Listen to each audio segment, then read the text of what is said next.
Oh, he got away. Come on, TJ. Oh, TJ. Yeah! Come on, TJ. No way. Yeah. Wait, what happened? How did That's crazy. Yeah. How? Is it one you caught? You got bit by a shark. Can you tell the, you know, how? Okay. Where were you fishing and whatever? So it wasn't even my shark. It was a guy that we met here was fishing right off this pier right here, or this point. And we were over here, so I went over to help him, and I hopped in the water like I usually do, and to grab him.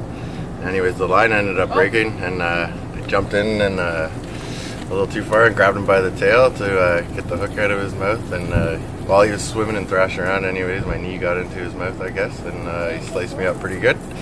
Got over 30 stitches and 18 staples.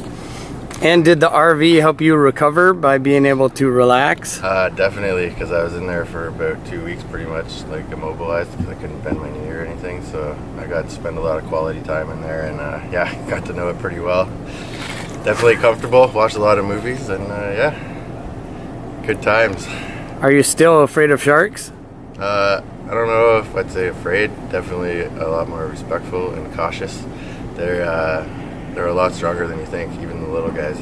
This one was only like about 3.5, 4 feet. And anyways, yeah, be very safe. I'm assuming you put it in the bag. So you just slap it in this bag and throw it in. A bunch of fish? Yeah, throw it at the back of the boat, and it starts to melt and like break up.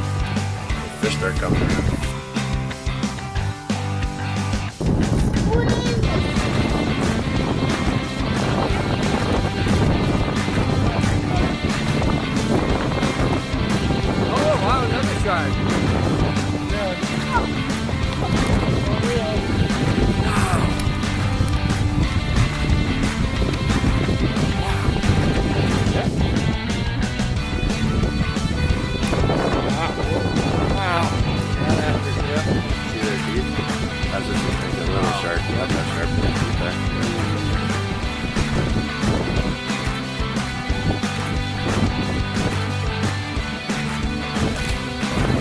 Awesome!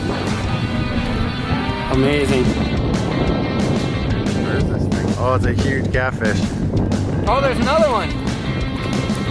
It's okay, it's more fun like that. What do we got here?